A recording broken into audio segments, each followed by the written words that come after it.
continuación, Armand Hernández, del grupo GRICA, que es un investigador Ramos y Cajal aquí en el CICA, es geólogo y paleoclimatólogo, y nos va a hablar de El pasado cuenta. Como ha dicho Débora, soy geólogo en un centro interdisciplinar de química y biología. Soy el bicho raro. Como bicho raro que soy, pues no voy a hablar de arte. Yo creo que eso lo tenéis que hacer los artistas y las artistas. Entonces voy a explicar lo que yo hago. Es muy diferente a lo que hacen los demás, pero tiene puntos de conexión, ¿no? Bien, pues el título de la presentación es El pasado cuenta.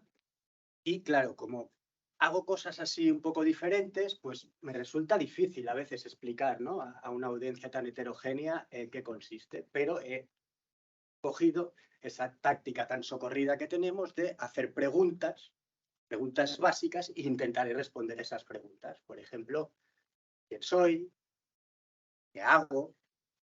¿Cuándo lo hago? No cuándo lo hago, que lo hago en mi horario de trabajo, sino de cuándo es lo que yo utilizo, cómo lo hacemos, dónde.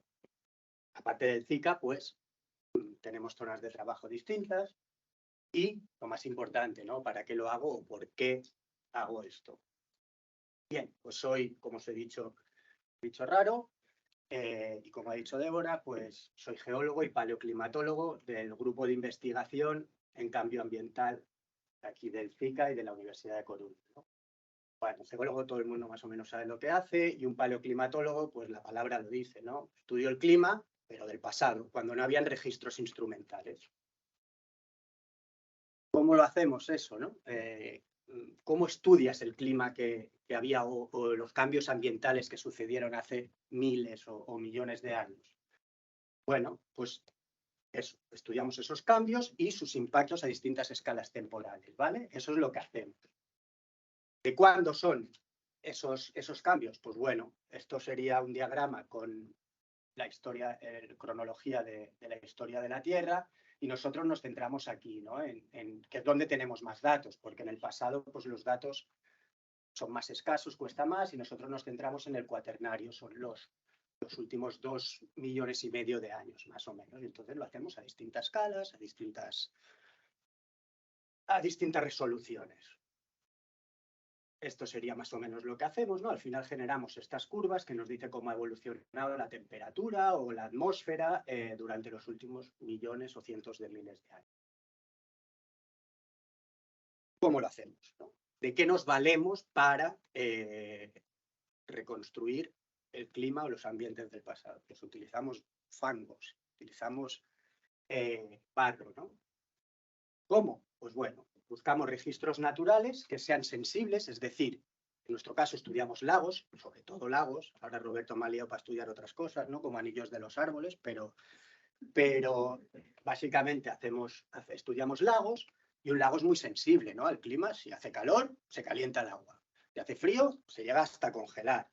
Si hay sequía, se evapora. Si llueve mucho, se llena. Eso hace que el quimismo, las propiedades físicas, químicas, biológicas del agua cambien. ¿Y qué pasa con lo que hay en el agua? Pues al final acaba sedimentando en los fondos y se va acumulando eso.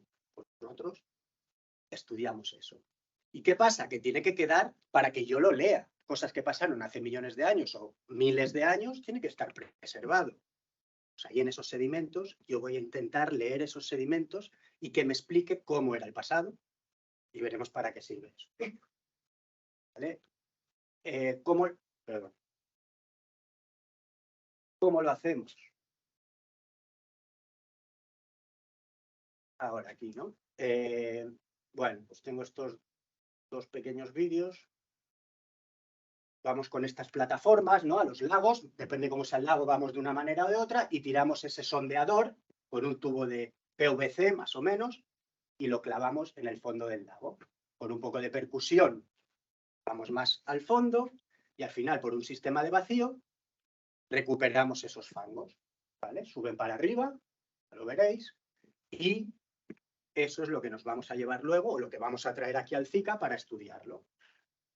¿De acuerdo?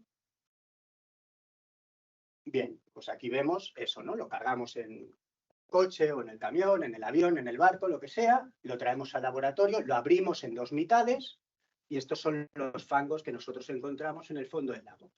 Este para mí es muy bonito, es el que estudié en mi tesis doctoral y tiene laminaciones, no siempre es así, hay algunos de unos colores, de otros, de una forma, de otra, más plásticos, menos plásticos. Y luego los estudiamos de dos maneras, de una manera no destructiva, es decir, cogemos el tubo de sedimento o esa vida de sedimento y le hacemos fotografías, medimos espesores, le medimos propiedades físico-químicas sin tocar el sedimento, pero no siempre se puede hacer así. Entonces hay otra mitad que la estudiamos cogiendo muestras y preparándolas pues, para verla al microscopio o analizarla en diferentes aparatos. ¿Y qué vemos? Bueno, pues vemos distintos tipos de cosas, ¿no? A ver, esto, por ejemplo, aquí vemos al microscopio ostrácodos, que son pequeños crustáceos, microscopios, granos de polen, ¿vale? Todo esto nos va a dar información. Por ejemplo, el polen nos va a servir para reconstruir cómo era el paisaje, ¿no? Qué vegetación había alrededor. Diatomeas, que son algas unicelulares, que tienen un esqueleto de vidrio, ¿vale? De sílice, de origen biogénico, y eso preserva bien en los sedimentos. Entonces, luego, según qué tipos de diatomeas, pues tendremos unas condiciones o otras ambientales. Diferentes tipos de minerales, como puede ser calcita o yesos, que también nos van a dar información. Por ejemplo, un yeso pues, está en un ambiente donde hay mucha evaporación y rico en sales, ¿no? El agua del lago. Y luego, por ejemplo, cenizas volcánicas, cenizas que llegan desde muy lejos. En realidad nosotros estudiamos criptocenizas, criptotefras, que le llamamos, y eso nos va a dar una información de cuándo hubo una erupción, qué erupción hizo. Cuando estudiamos, hacemos análisis de composición de esos cristales. Bueno, no son cristales, perdón, es vidrio. Seamos correctos, es vidrio, ¿vale? Eso es lo que les enseño yo a mis alumnos en cristalografía, o sea, imaginaos, ¿vale? Y lo estudiamos ahí. ¿Dónde lo hacemos? ¿Dónde vamos a estudiar? Bueno, pues os imagináis que lagos hay prácticamente en todas partes, en la Tierra y en todos los sitios, ¿no? En particular, nosotros estudiamos el Pacífico Sur, por ejemplo, en la isla de Pascua y en los Andes, donde se da el fenómeno del Niño, este tan famoso que ahora está saliendo, ¿no? El Niño, que va a producir unas temperaturas más elevadas de lo normal, o en el Atlántico Norte, pues en Groenlandia, en Portugal, en las Azores, donde se da la circulación del Atlántico Norte, la AMOC, que también es famosa por si se va a parar, no se va a parar, etc. Pues eso afecta a los climas regionales y es lo que vamos a estudiar, pues eso, de distintas maneras, ¿no? Pues con una barquita así o con plataforma. También trabajamos aquí en Galicia, en Portugal, depende cómo, pues necesitas un helicóptero para dejar la plataforma, etc. ¿Y para qué lo hacemos o por qué lo hacemos, ¿no? Está muy bien. Bueno, lo primero es porque me gusta. Lo hago porque me gusta. Es lo que me gusta y a mí me gusta esto y por lo tanto lo hago. Pero claro, también tengo que vivir, ¿no? Y tenemos que conseguir financiación. A mí me gusta decir que primero porque generamos conocimiento. Es conocer el pasado, es entender el presente, ver qué va a pasar en el futuro, posiblemente. Entonces lo hacemos por eso. Pero también tiene cierta aplicación. Ahora con el cambio climático, ¿vale? Los modelos cuando os dicen en el año 2100 va a pasar esto, va a pasar lo otro, vamos a tener esta temperatura, bueno, son modelos, son simulaciones. Eso hay que verificarlo y lo verifican en el pasado. Hacen simulaciones de hace 2000 años, 3000 años y los datos que hemos generado los paleoclimatólogos y paleoclimatólogas verifican esos modelos. Además, los modelos también se alimentan de datos del pasado, sino cómo van a funcionar esos modelos.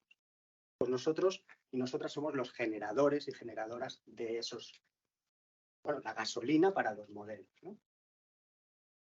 Casos más concretos o más prácticos. Bueno, pues este trabajo que lo publicamos hace poco, cogimos un lago laminado con sedimentos laminados del Reino Unido y estudiamos qué espesor tenían sus láminas, que son barbadas o barbas, que son láminas anuales. Cada año se forma un paquete de dos láminas, una en una estación y otra en otra. Medimos los espesores y nos salía esta curva entre hace 10.000 años y 2.000 años. Y la comparamos con esta curva y se parecía, ¿no? Se parece bastante. Esta curva es la de la circulación de la MOC durante hace 10.000 años hasta 2.000 años. Se parecían y parece que tiene cierta recurrencia. Estudiamos su periodicidad y su recurrencia durante esos 10.000 años. Y lo que vimos en nuestros sedimentos es que habían periodicidades con la actividad solar, que correspondían con la actividad solar, y otros con la variabilidad del Atlántico, de la circulación del Atlántico. Pero lo que nos llamó la atención es que aquí en rojo hay alta periodicidad y aquí también, pero salía este agujero aquí, se perdía esa ciclicidad, esa periodicidad. ¿Y por qué pasaba eso? Pues justamente en esta época empezó el deshielo, después de la última era glacial, de la apertura de la bahía de Hudson, ¿vale? Y el casquete polar. Entonces, esa entrada de agua dulce al océano cambió la dinámica climática o la dinámica oceánica que afectaba al clima y, por lo tanto, desapareció esa ciclicidad. ¿Qué está pasando hoy en día? Está helando, el polo, hay deshielo, ¿no? Groenlandia está perdiendo, está entrando agua dulce. Si no tenemos recurrencia, es más difícil hacer predicciones de clima, ¿no? A escala de decenas de años. Por lo tanto, los modelos pueden estar fallando porque tenemos ese deshielo. Predicción climática a decenas de años.